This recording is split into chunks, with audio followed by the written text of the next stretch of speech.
Well, good morning. This is Michael DeVille coming to you from beautiful Phoenix, Arizona. It's September 5th, 2020.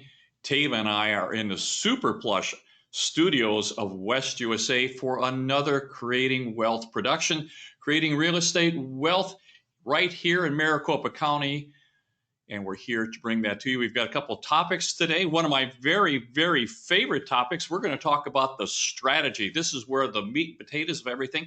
If you read my book at all, this is really we're going really chapter by chapter and elaborating on what's going on in the book. And of course, this is a guidepost for you, hopefully to reach financial freedom. These are financial topics we're bringing each and every week to you, and hopefully we bring something that's really of use to you. So next week, we're going to be talking about reducing your loan balance. So how does quickly reducing your loan balance achieve financial freedom? Well, this is a slow pitch. We know what that does. We're going to talk about that. We're going to elaborate that. We're going to talk a little bit about debt next week and see what debt does to our portfolios. But this week, we're going to talk about the Harry Helmsley story. This is going to take you right into the strategy. We're going to talk about one of my favorite all-time investors in the entire world. And I'm going to tell you that Harry Helmsley kind of really saved my life, because I don't know if any of you have ever come to my seminars. You know, I tell the story of coming out of Chicago. I was a very young man. I was just barely 31 years old. And I had just taken a terrible financial beating through the 1979, 80, 81 recession, and just made all kinds of mistakes. And it was just down in the dumps. And I'm watching a 60-minute interview, and Harry Helmsley is being interviewed. Now, Harry Helmsley was one of the greatest investors in real estate ever. And in the 1980s, he was one of America's billionaires. He was one of America's first billionaires. And he was being interviewed, and I think it was by Mike Wallace with 60 Minutes. Harry Helmsley was going through his portfolio, and Mike Wallace was being very kind to him, asking why he bought. Why did you buy the Empire State Building? Harry Helmsley bought trophy properties. He owned the Empire State Building. He owned a string of hotels in Manhattan. He owned the Helmsley Palace. These were landmarks. Mike Wallace is saying, well, you know, how did you buy these? Went through them. Harry Helmsley said, when I was a young man, first starting out, I sold these to investors. After I sold them to investors, I started realizing the investor is doing so much better than I am. I should be buying these properties instead of selling someone to someone else. Does this ring a bell to you at all? So Harry Helmsley decided, instead of selling these properties to someone else, I'm going to buy them. He put syndications together. He put partners together, and he started buying properties. And he was telling Mike Wallace how this happened.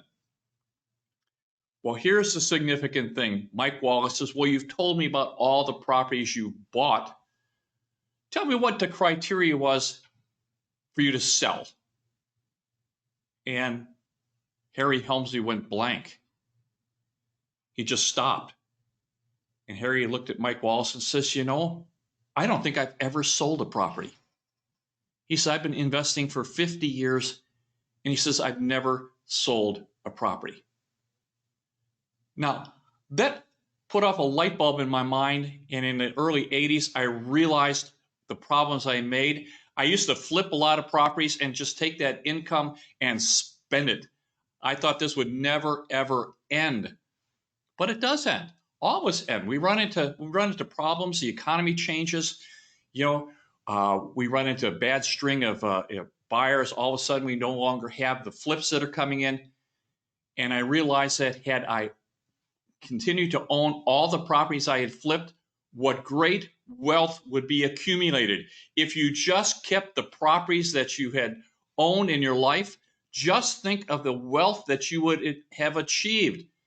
And so the strategy was born, was you need to accumulate appreciating assets that cash flow. The best asset that appreciates is housing. It's the most conservative investment there is. And following Harry Helmsley's example, you can accumulate these properties into your portfolio. Just think of buying one property a year for the next 20 years? What would that do to you? How about doing it for the next 50 years? And of course, even if you're 75 years old today, odds are you're going to live to 95 or 100. So you should be considering this. So let's move on with my presentation. We've got some beautiful topics today. How to achieve my long-term financial goals. This is what we're all about. Why is real estate investing not depending just on growth to provide a long-term investment return? That's an easy one. We're going to talk about that. How does personal control of all aspects of the investment benefit the investor? What is your personal strategy to accumulate a meaningful portfolio? What is your personal strategy? And what would be the result of strategy of purchasing a house a year? And we're going to get to that. We all know what that's going to be. So let's move right on to these. These are really, really nice topics today. So the strategy, a home a year. Why is real estate not depending on just growth to provide a long-term investment return? Well, we know that there's 5 ways to make money in real estate. Actually, there's 6, and we'll talk about the 6th one as well.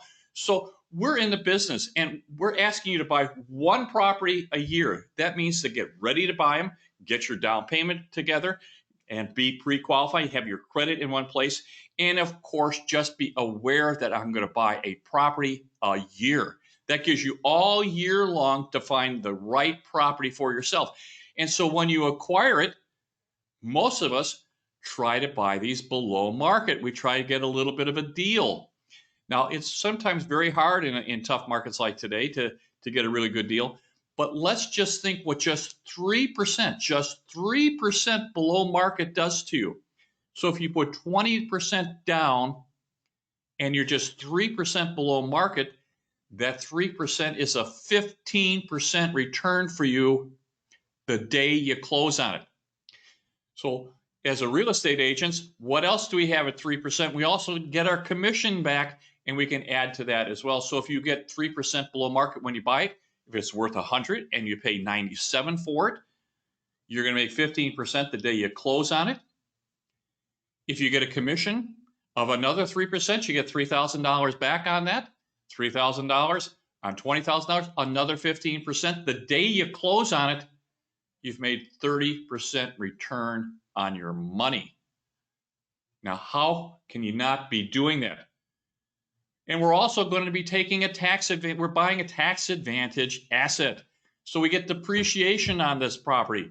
So you know the formula I use. Now, you can talk to your financial advisor, talk to your accountant and find out what's good for you. You cannot depreciate the land. So what is the land worth?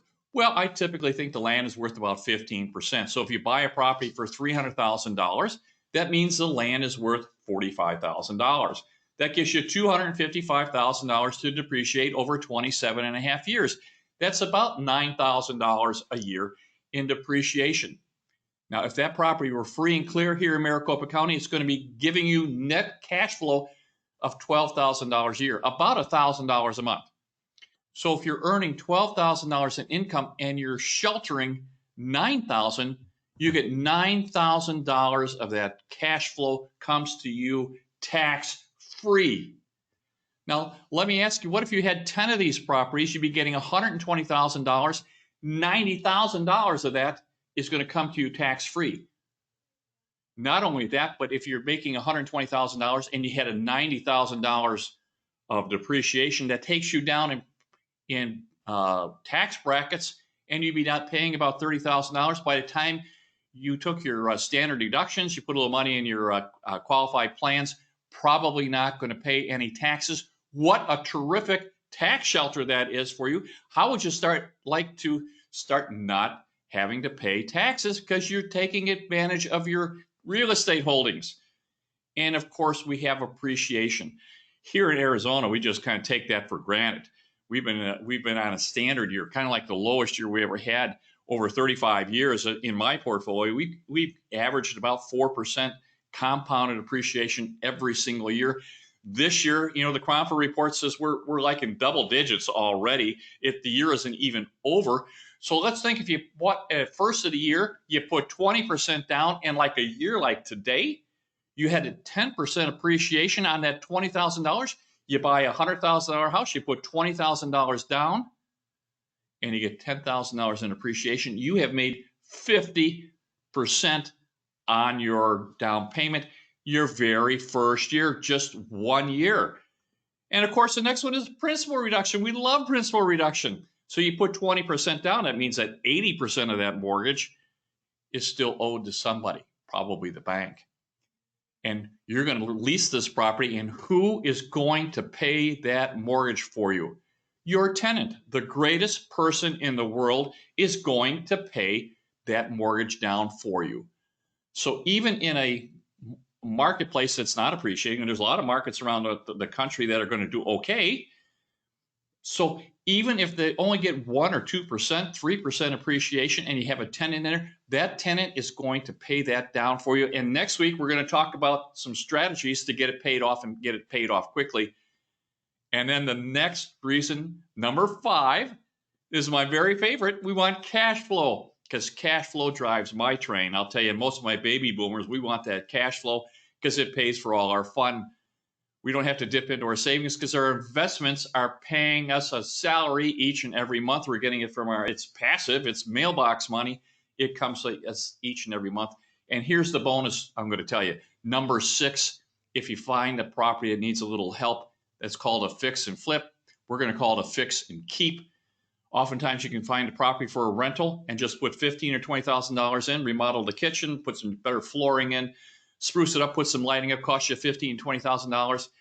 Not only are you going to get that 15 to 20 grand back, but you've probably added $30,000 to $40,000 easy on the value of the house. Plus you're going to get more money for rent. You're going to get $150 to $300 additional in the way of rent. So not only do you get appreciation, you're also going to get rental on this. How cool is that? How can you not possibly be doing this? So the next question, another easy one. How does personal control of all aspects of the investment benefit the investor? Well, I don't know if you've ever been in the markets of stocks and bonds. You're probably in a mutual fund or an ETF. So you have no idea what's going on inside that fund. You don't know what they're buying. You don't know what's going on. You have absolutely no control other than the fact that they've got your money. You have no input into it, but not so in real estate. It's yours. You're not a cog in the wheel. It is yours. You can title it any way you want. You can put it into one of my favorites. This is community property with right of survivorship, but depends on you. You have the option to put that into trust. You can put that into tenants in common. You can do that in LLCs. You just need to talk to your advisor and find out what is best for you. These are all things, and you control it. It's yours. It's tangible. You can go out there and feel it. You can put your hands on it. You can go watch it. You can check in how the grass is growing, make sure that the tenant is taking care of the property. It's yours, and you can be as involved in the property as you want. Or you can hire a property manager and not even see the property because the property managers are going to do all that for you. They're going to represent you. And here's the big crux is that I always talk about universe of homes. We try and buy homes in the same subdivision so we get to know what's going on in the subdivision. We know what the demographics are. We know what the growth patterns are at. We know who's going to rent the property, who's not going to rent the property. We know what the rents are in that property. We know what the increases have been. We know all the things. We become very, very good at what's going on where our investments are at. We become experts in those neighborhoods. And we can make those decisions based on what we know. And once you get to be an expert in that subdivision, then you know what the deal is so that you can negotiate with strength. So what's your personal strategy to accumulate a meaningful portfolio? What is your personal strategy? You're welcome to come in and talk to us. We'd love you to do this. Keep in mind, West USA wants you to develop your business, get a great real estate business for yourself, but they also want you to have reserves, build a retirement, and build some long-term lasting wealth for yourself. So you're welcome to come in and talk to me. You know, I give an hour away free. You guys all know this stuff. You just need to just kind of brainstorm with me. We'll get this done. So here's the strategy that I suggest to you. Acquire one real estate rental each and every year. One a year. Now we're going into the accumulation phase. So now this is one where I'm starting to think we want to be a little more aggressive. And that depends on you. But I would like to see you get at least one. Now, once you get 8, 9, 10 into your portfolio, the others are giving you the cash flow to get down payment. It's going to get a lot easier as you go along. But you need to really just get just get one a year. That's your goal, one a year. Take the maximum depreciation. Let's get that tax advantage working for you so that income is coming to you tax-free, because we're going to be taking that on depreciation. Now, I have people that come to me. One of the things that I often hear is I have a portfolio. I have 4 or 5 or 6 properties. These people have been in these properties for a really long time. They're raising their families there. I don't feel good about raising the rent. I understand that. You know, this is a problem with managing yourself. You get to have a personal relationship with your tenant. This is business. You need to raise that rent per the market. Now, rents so far this year are up about 7% by the end of July. So that's better than 1% a year. It's a pretty strong year. Now, you don't necessarily have to raise the rent 7% every year. What this is, if it goes up to 10%, you don't necessarily have to do that. But you should raise the rent something each and every year. Your taxes go up, your insurance is going up. Keep in mind that the property is getting older, and you're probably going to have to take some of that depreciation that you're taking and put a new roof on eventually. So you need some of that cash coming in. And we bought this so that the tenant could pay for that building, and that's their job. You can still provide a very, very good property for them, very, very good home for their child. You can do it a little bit below market for them, but this is your investment you need to raise the rents annually. And of course, next week, we're going to talk about principal reduction. It's going to be we're going to talk about debt and principal reduction. Each and every month, your tenant is paying down your loan, and eventually we're going to get to the place where it's free and clear, and all of that cash flow is coming is yours. And of course, we're going to talk about doing some principal reductions as well.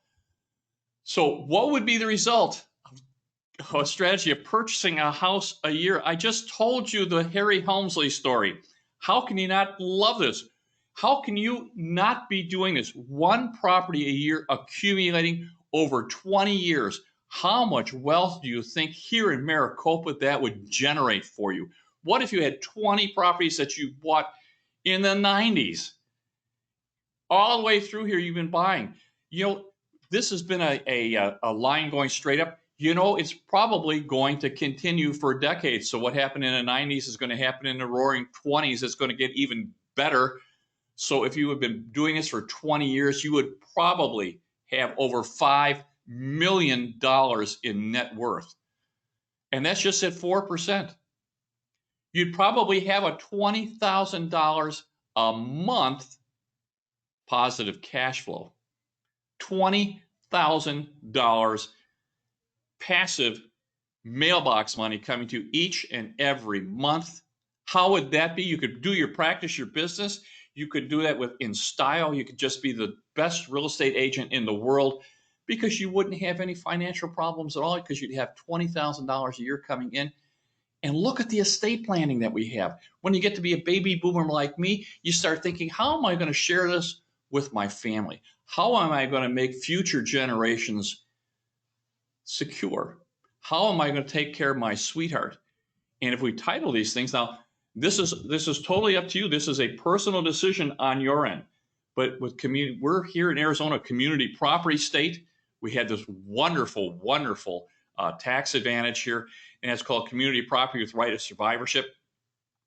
If one of the spouses dies, the other spouse receives all the property at a double stepped up basis, which means it comes to market. If you had bought it 20 years ago for $100 and it's now $500, it's now $500,000, and all the depreciation and all that capital gains is forgiven. How can you not like that? That's such a wonderful thing to do.